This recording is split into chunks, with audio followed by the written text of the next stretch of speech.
The big piece of this is refining and firming up your positioning against a purely AI solution. It's inevitable at this point when we hear this conversation around agentic AI that there will be an agentic AI agent recruiter who someone creates and says, hey, this thing can replace all of your recruiters. You can, get rid of all of the agencies that you're working with. Initiating becoming a hiring machine sequence in 3, 2, 1.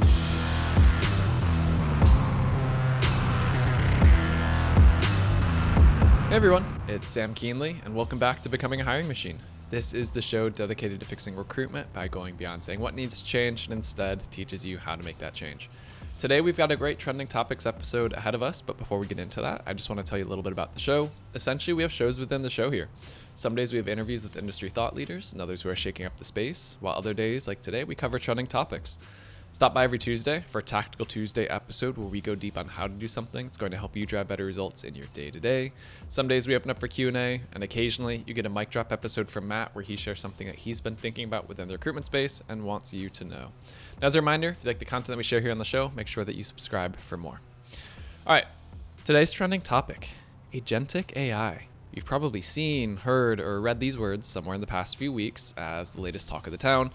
But I'm going to be honest, I really don't know a ton about this topic other than reading it a lot and asking Lex before the show, is it agentic? How are people saying it? So yeah, it's very, very much a new thing. So yeah, what is it? What does it mean for recruitment? What do I need to know about this as a recruiter to be at least informed about the subject?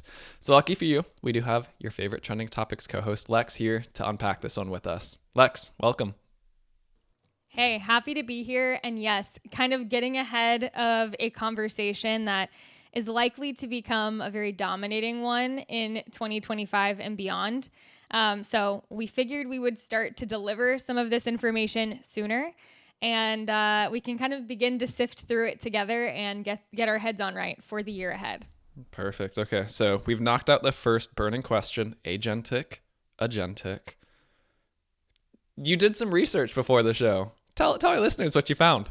Yeah. So I think the first thing that we can kind of start with is what is agentic AI?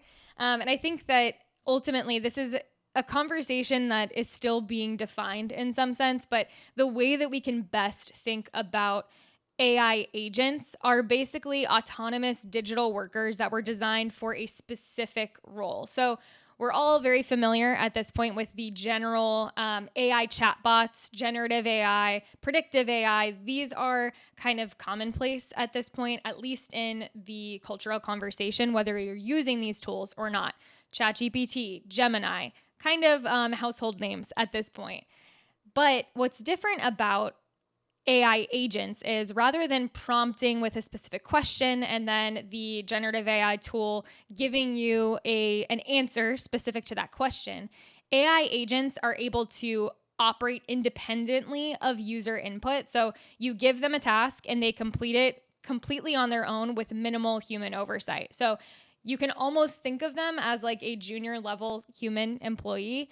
They're operating fairly autonomously. So they have their own browsers. They're researching information for you. They're able to make contact with people. They're able to just kind of do pretty much any task and handle it on their own. So like one use case that we've seen start to become at the forefront of this movement is some healthcare companies will use agentic AI to scan through their database of patients and say, okay, any patient that we haven't heard from in X period of time, reach out to them with a phone call and schedule them for their next follow-up meeting or appointment. And so the AI will scan through the database. It will make a list of all of these people, and then it will just instantly start to call them. It will have conversations with them. And from there, it'll get an appointment scheduled and it'll just appear on your books and it's done and ready to go. Voila. Yeah. Voila. So Okay. that's kind of one of the use cases. In marketing, people are starting to use agentic AI to qualify sales leads. You're also seeing in the banking sector, people using AI agents to manage complex regulatory compliance requirements. So you're starting to see in these very specific use cases, these AIs that are trained to solve a very specific problem and are able to do that autonomously. Well, I like it. This is how we want to see AI being used, offload admin tasks, lightweight items. But yeah, it sounds like this is definitely going to be something we need to be very prescriptive in what you're telling it to do. And like, if you're not a micromanager, you're not good at giving people direction. It's usually like, I'd like a team that can just figure it out. This isn't the move for you. You definitely need to treat it like a prompt, treat it like something where you have to be explicit on like, here's what I want you to do in these specific steps or these specific details. Here's how I want you to reach out. Do it by phone. I want you to talk about the date you're scheduling the appointment. You can do it during these hours. Like a lot of that has to be fed in early. So it's not just let me go hire this person to replace this offshore help that we've had or this junior level employee. Like there still is a good bit of work to it sounds like, to making it work well, but it does scale potentially better is what it sounds like. Yeah, so you're getting ahead of us a little bit here with just the cans of worms that this opens up. There are just quite a few implications here, and you've touched on a couple of them. So first and foremost, I think like the biggest thing here and the biggest question that I think people have is, okay, what can agentic AI replace? And should I be afraid? And I think that this is something where, generative AI has been kind of a spooky thing for people for a long time, but we've started to understand how we can coexist with it. This is something that it's a tool that we can use to make ourselves more efficient, to get answers to complex questions more quickly than, say, a Google search would be able to deliver. And we've started to, I guess, get to a level of a bit more comfort. There's still people who are very wary of AI in general, but then you've also got, the early adopters who have said, okay, Gen AI is a boost to my workflow. I'm liking this. The crazy thing about agentic AI specifically is it's relatively new to the conversation, and the growth that it is expected to have in a very short period of time is honestly insane. And it is a little bit scary. The AI agent market is expected to grow from where it's currently at 5.1 billion to 47.1 billion by 2030. So that's in 5 years, which is crazy to think about. But I think like as we start to think through that, first of all, that's a 9x growth. And it's also not a small number to begin with. We're dealing with billions here. Just last year, OpenAI's CEO Sam Altman predicted that 2025 would be the year that AI agents would join the workforce. And obviously that prediction ended up being true. We talk a lot about predictions on this podcast and how they're generally inaccurate, but this one actually did pan out. And OpenAI just a few days ago rolled out their own AI agent Operator, which is currently available only to pro users. But this is, again, an AI agent that can use its own browser to perform tasks for you. And it's just one of many agentic AI tools that have popped up in the past week, 2 weeks. This is very early stages, but it's something that, again, we're expecting to really take off. So again, anytime there's a big change, there's both opportunity and risk. And I think that when you think about where this conversation was even 6 months ago, the rhetoric around this has changed fairly dramatically. I remember in July of last year when Lattice's CEO, Sarah Franklin, posted a memo, a press release about the fact that they were going to be making AI history by giving digital workers rights and official employee records in Lattice, that they would be onboarded, trained, and assigned goals, KPIs, etc., just like human employees would. This was met with so much backlash that they rolled this back just 3 days later. They were like, okay, we're taking a break from this. We're gonna leave this for another time. Now this conversation is becoming a necessary one to have. The train is in motion, and we are facing some tough existential questions of how we, coexist with these AI employees. And I think that recruiters and talent acquisition leaders are going to be at the forefront of kind of defining what this looks like, what this coexistence looks like, and just kind of, this is a new frontier, and we're on the front lines. So many questions, so many thoughts. Okay, let's separate numbers Sam from philosophical Sam for a second, because I have two wildly different points that I'm curious about. Okay, so you mentioned those numbers. It's going to grow from like 5 billion to 47 billion. So there are 8 billion humans on the earth or so. So right now it's like, okay, like every other person, just people that aren't working anymore. There's young children, there's everything else, but every other person has an agentic AI working for them. By 2030, that's saying that every human will have 6 mapped to them. And obviously this is like a 1-to-1, and we both know that's not going to work that way. But just for perspective, like that's crazy. 5 years from now. So it's going to grow. And they're definitely foreseeing that a lot of people will use them. And like you said, there's different use cases and everything else. So I might have one to help me with my personal finances. So I might also have one to help me with my marketing campaigns. So I might also have one to help me coordinate, I don't know, anything. Like, yeah, the use cases go on and on. So, okay. That's one random thought.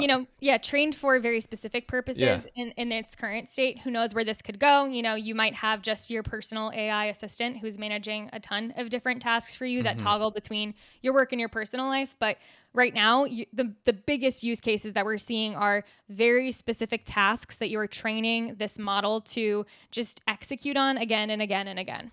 Okay. I'm not going to rabbit hole us and say what happens when they have subtasks that they bring on further agents for. Okay, let's go over to philosophical, Sam. Yeah, so you're talking about like, what does this mean for recruiters, especially talent acquisition leaders and everything else? So yeah, that's going to be a really interesting question. Hopefully this doesn't get ahead of us, but do you get confronted with, do I recruit a human or do I make a recommendation as a trusted advisor to say, hey, that's actually something that you should look at using the agentic AI or, something like that to help you with this use case? It's not a full-time job, or I don't know, but yeah, philosophical can of worms right there, to say the least. 100%. Yeah. These are the existential questions that we're going to begin facing. And this creates a situation in which, yes, you start to wonder, okay, is this a role that is best served by a human or by an AI agent? If the answer is an AI agent, how does it look for them to work within a team with other AI agents and other humans? Who does this AI agent report to? How is their performance measured? Are we assessing their performance against humans and their outputs? Are we creating entirely new KPIs for this AI agent? How do you evaluate quality of hire when the hire is AI? It starts to become very confusing, and there's a big ripple effect here that, yes, is both mathematical and philosophical. You can't really separate the two, as we've started to encroach upon this, like, what does it mean to work? What does it mean to be a human who's working versus a line of code? It becomes very existential very fast. And, you get into the world where potentially there are AI recruiters as well that you're working alongside as a recruiter who are working on very specific roles, and you're training them and you're using them to support your workflow. There's no limit to the ways in which we could coexist with AI counterparts. And you just talk about goals and doing well. It's a model at the end of the day, right? So is it, that to me is input, where it's like, do you fire an AI agent and bring on a new one? Or you're going to have the same exact problem, because it comes down to the training, the input. So I look at, okay, who is the human that is training them, giving them the inputs? Because that's the communication gap right there, is they don't know what to provide it with to get the desired outcome at the end of the day. So yeah, not only AI agent goals, metrics, KPIs, but that's also going to change like our roles and how we are viewed, depending on if you're an individual contributor, if you're a manager of people and agent. Like, oh man, okay, it's wild. And this is something where even now, just in the past couple of weeks in which this conversation has started, there is a hot debate around whose responsibility are these AI agents and their performance. Is it talent acquisition teams, bringing in AI talent, in which case a huge call to action for recruiters and TA leaders in general would be establishing relationships with AI agent providers, agencies that are building these AI products, and, developing a relationship where you're like, hey, there's this model. I think that it would make sense for us. Let's bring it in. There's that piece. And then there's also people who say, no, the hiring manager, the manager themselves is responsible for creating a list of goals in which they're trying to meet with this AI agent who is performing a specific task, which then again, opens a can of worms around workforce planning. This requires you to be very long-term in your goal setting rather than, you make a human a hire, and generally their role is a bit more nuanced.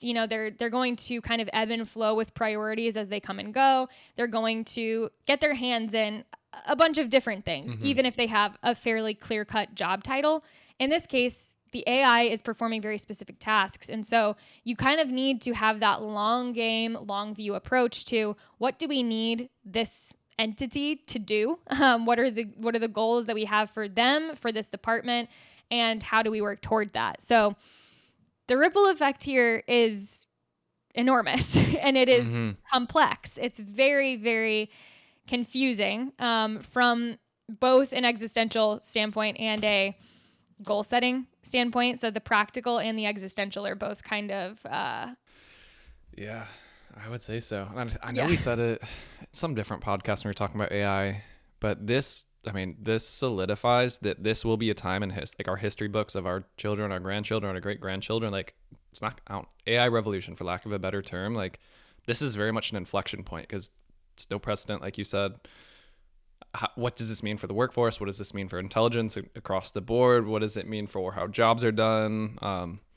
You see it with technology, and this is something Matt and I are going to be chatting about soon on here is, what does this mean for just traditional technology? You're used to paying, per user license for something. Now you see organizations like OpenAI that are outcome-based, per token used, for things like that, because it's a different mechanism of leveraging the tech. So yeah, a lot is going to be shifting over these next couple of years with this, and it's uncharted territory. Like, I think that's where we're all going to kind of be figuring it out and honing in on what isn't working.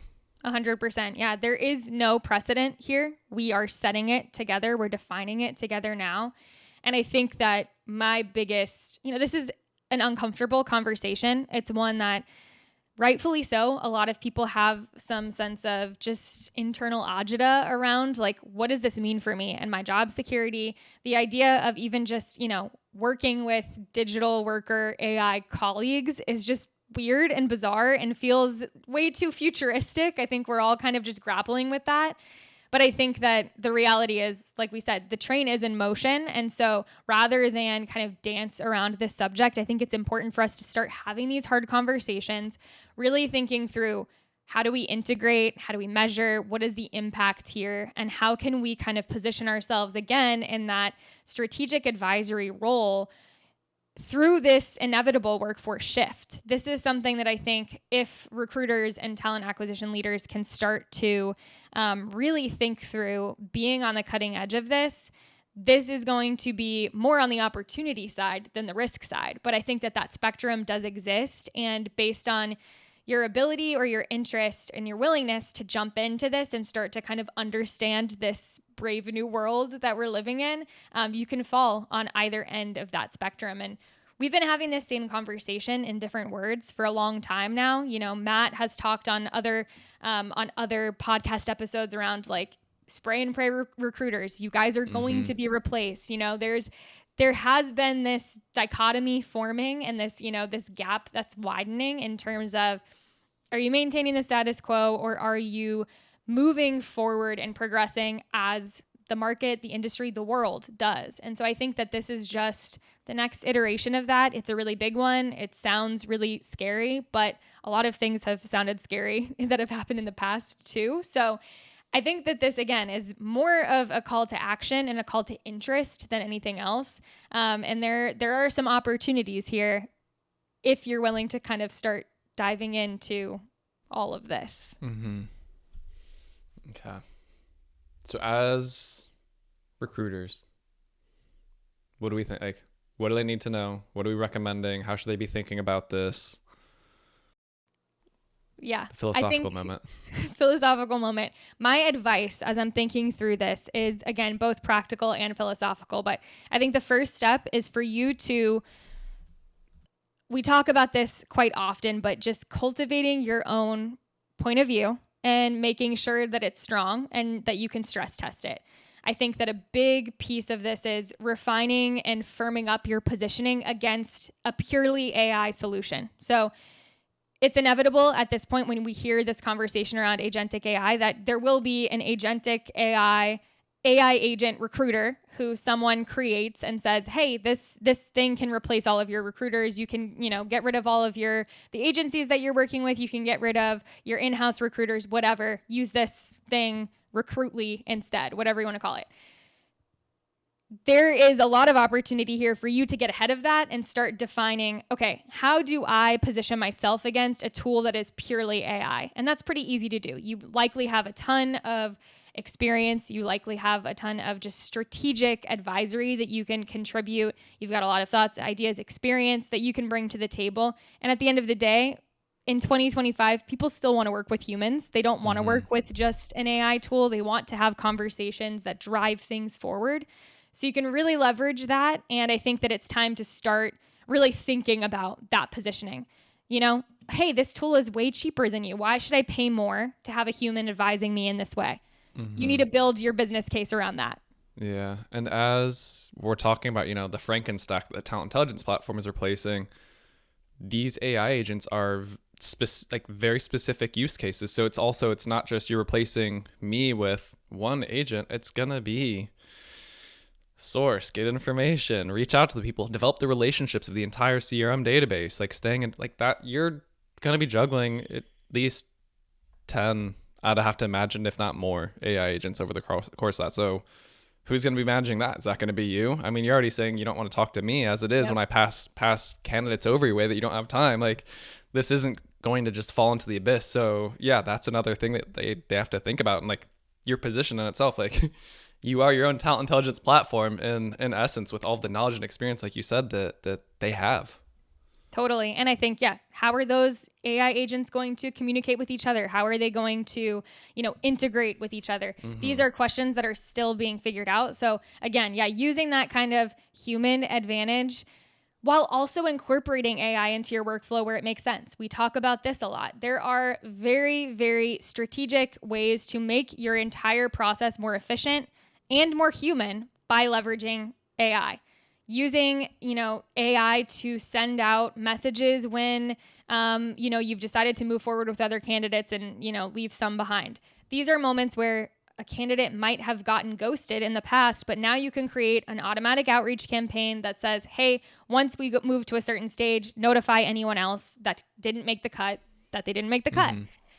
This is something where, again, as you're able to really meld the best of both worlds when it comes to the human and the automated, you will start to define yourself and create more of that competitive advantage that I think will be really critical in this age, in this big split age, where there are going to be some who are resistant to change at all. And then there are going to be some who lean way too heavily into the automate everything. The human touch means nothing anymore. That kind of philosophy. So if you can really firmly plant yourself in the middle there and say, hey, I'm using AI in my process to make myself way more efficient, which means you're not having to pay for all of this extra time and you're also getting a better result out of it. But I'm also bringing in so much strategic partnership and really building a relationship together. And you can't get that from an AI agent. No.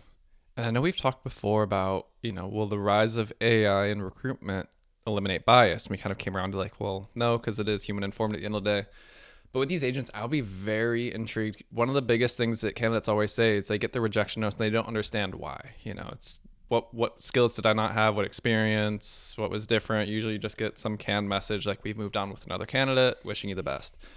I'd be curious to just see with an AI agent, like, you're the rejection agent, so to speak, but I want you to give reasons based on, you have access to the 100 candidates that we've gone through in this process. Like, why you use your machine learning networks logic to help give them actionable feedback around what you've seen with the candidates that we've advanced, what you're seeing with this individual specifically, find the gap and help them understand what that is. Like, I wonder, that's a use case. Like, I don't know. We don't know. But like, could they do it without bias? Or is it because the input, does that require the human side? Like, I don't know. But these are different use cases that like, I'm just intrigued and want to play with to see. Like, that's what I think we're going to have to almost do, is trial and failure to figure out kind of like, where does this all shake out into good use cases? And maybe we don't use it for that for certain things moving forward.